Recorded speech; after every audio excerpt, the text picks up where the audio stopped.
Jatuh bangun dalam bisnis menjadi hal wajar bagi pengusaha, termasuk Okto Kamidin yang telah meniti usahanya sejak 2011.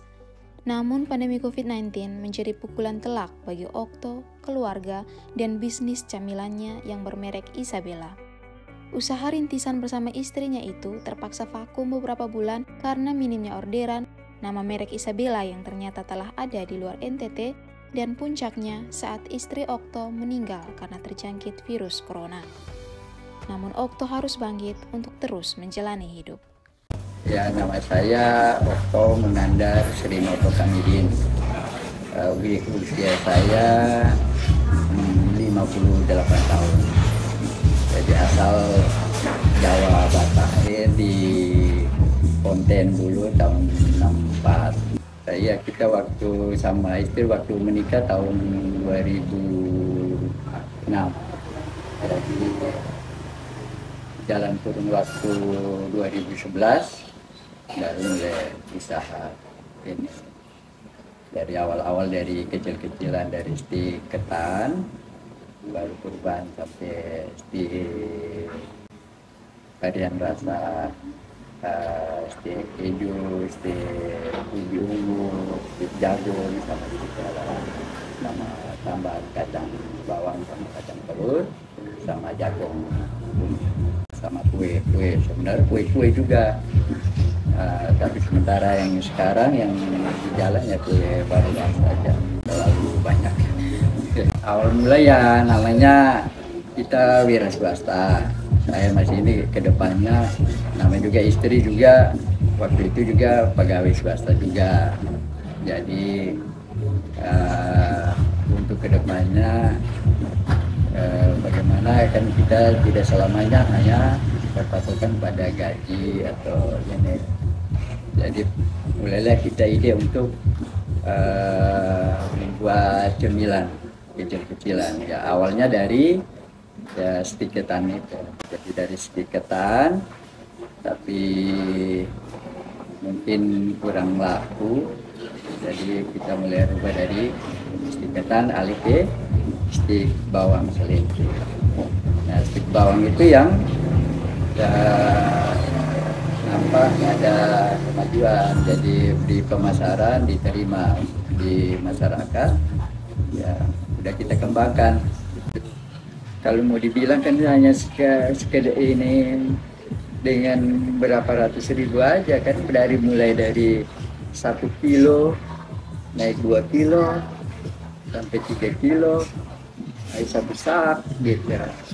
Kacang juga begitu, dari kacang mulai ya, 3 kilo 1 kilo begitu, naiknya bisa produksi sehari 100 kilo. Semuanya itu kan namanya dari awal. Jadi awal itu kita dari mulai ya berapa tahun? 3 tahun. Dari tahun 11, 3 tahun itu kita dengan modal sendiri. Dari itu yang kecil-kecilan itu ya untuk pengembangan ini ya yang jelas pasti butuh pasukan dana. Makanya dengan itu, dengan sudah berkembangnya sedikit,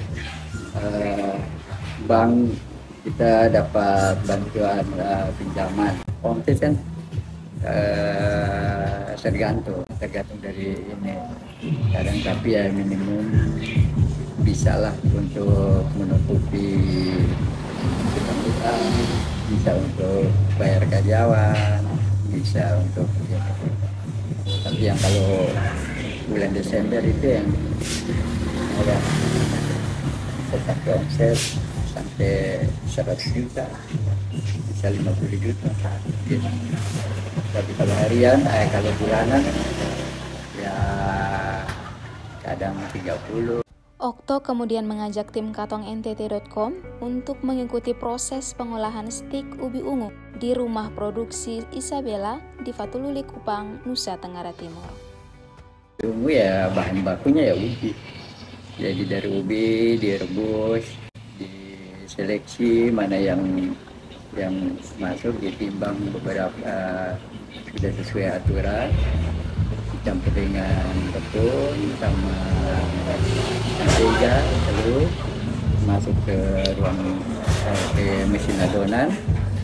Setelah itu baru pembuatan.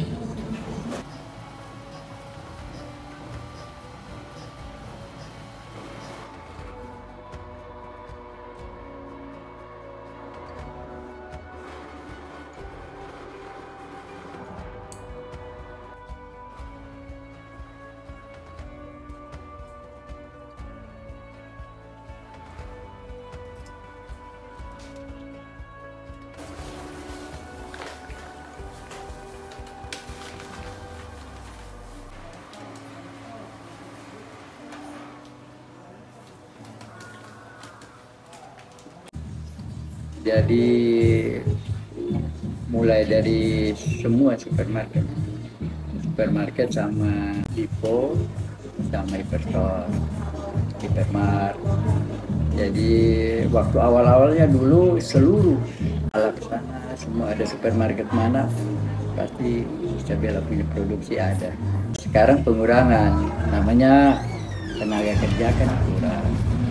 Jadi pengurangan di supermarket mana yang kurang atau toko-toko yang kurang lancar atau kurang itu kita tending dengan dulu sampai kios-kios, toko-toko kecil sampai yang kecil-kecil juga ada masuk. Mulai pengurangan mulai dari COVID itu turun drastis semua. Tapi masih bisa berjalan waktu itu. Hanya walaupun dengan 30%, 50% kita masih jalan. Online sempat juga. Ya, awalnya nama ini ya sebenarnya datangnya dari kita iseng aja. Nama yang mudah diingat, ya toh, yang ini. Jadi ya waktu itu ya kita gimana kalau namanya ini Isabella, tapi ya berjalannya itu diterima. Tapi kita tidak tahu bahwa yang namanya Isabella ini waktu udah berjalan 10 tahun ya, baru tahun kemarin waktu dari Jakarta, waktu ada di Hotel Kristal buat hak paten. Tapi karena hak patennya itu di share untuk seluruh Indonesia, ternyata Isabella ada. Di cemilan Isabella udah ada yang punya hak paten. Maka itu waktu itu dirubah juga. Jadi nama dari Isabella ke Marbella. Karena dari NTT sebenarnya izin waktu itu sudah semua, sudah sampai sertifikat halalnya sudah sampai 5 tahun. Makanya datanglah untuk hak patennya. Ternyata ini ya jelas pasti kita akan pengalihan dari Isabella ke Marbella. Ya, jadi kurang lebih 10 bulan kemarin. Jadi waktu itu akhir-akhir mau new normal, di saat itu kan COVID udah ini, tapi waktu itu kita kena semua keluarga. Jadi yang terakhir kena kita 4 orang, saya, istri saya, anak saya, sama 2 anak saya laki-laki. Waktu itu sebenarnya tidak ini, karena ada produksi, istri mengambil inisiatif untuk lebih baik isolasi di rumah sakit aja gitu. Jadi pada tanggal 29 Agustus tahun kemarin saya antar ke Rumah Sakit Bayangkara gitu. Jadi 3 hari kemudian mereka jemput saya lagi ke Rumah Sakit Bayangkara.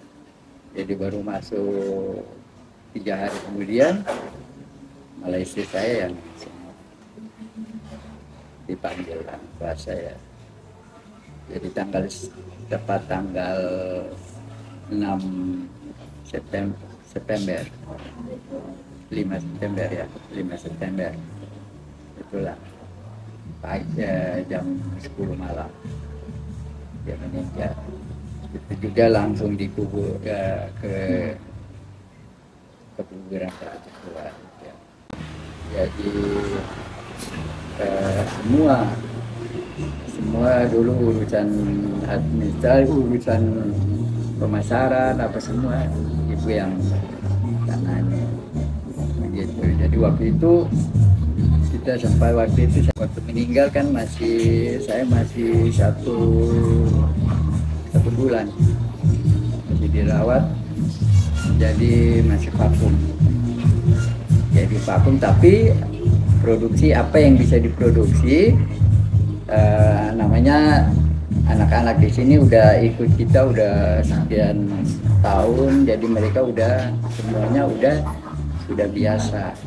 Jadi mereka jalanin apa yang mereka bisa produksi, yang produksi begitu. Jadi setelah ini beberapa bulan ini baru kita mulai bangkit lagi ya, kurang lebih ada 5 bulan, tapi tidak produksi full, produksi seadanya saja.